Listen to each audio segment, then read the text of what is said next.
নমস্কাৰ বন্ধু বান্ধৱীসকল আপোনালোকক বেহাৰবাৰী আউটপোষ্টৰ জনপ্ৰিয় অভিনেতা আৰু অভিনেত্ৰীসকলে মাহিলী বেহাৰবাৰী আউটপোষ্টৰ পৰা কিমান টকা উপাৰ্জন কৰে বা ইনকাম কৰে আপোনালোকক তাৰ বিষয়ে আপোনালোকক জনাইছোঁ।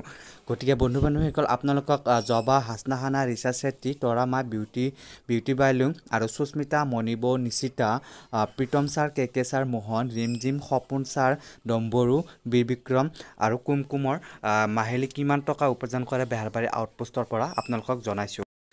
পোনপ্ৰথমে এইটো ভিডিঅ'ত জনাবলৈ লৈছোঁ ৰাকেশে মাহিলী কিমান টকা উপাৰ্জন কৰে বেহাৰবাৰী আউটপোষ্টৰ পৰা। বন্ধু বান্ধৱীসকল, ৰাকেশৰ আচল নামটো হৈছে ৰিণ্টু বৰা আৰু ৰাকেশে বেহাৰবাৰী আউটপোষ্টৰ পৰা মাহিলী ইনকাম কৰে 25,000 পৰা 35,000 টকালৈকে এপ্ৰক্স। এইবাৰ জানো আহক গায়ক ছাৰে বেহাৰবাৰী আউটপোষ্টৰ পৰা মাহিলী কিমান টকা উপাৰ্জন কৰে।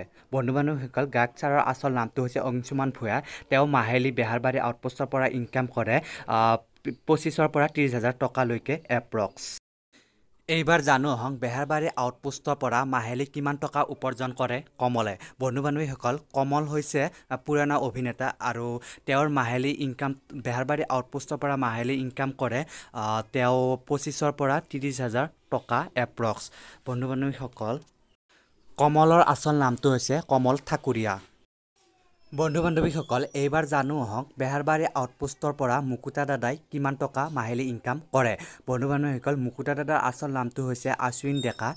তেওঁ মাহিলী বেহাৰবাৰী আউটপোষ্টৰ পৰা ইনকাম কৰে 30,000 পৰা 35,000 টকা এপ্ৰক্স। বন্ধু বান্ধৱীসকল, আজিৰ ভিডিঅ'টো ইমানখিনি আছিলে। আপোনালোকে ভিডিঅ'টো চাই কেনেকুৱা পালে প্লিজ এটা লাইক কৰি দিব আৰু যদি পৰৱৰ্তী ভিডিঅ'ত আপোনালোকৰ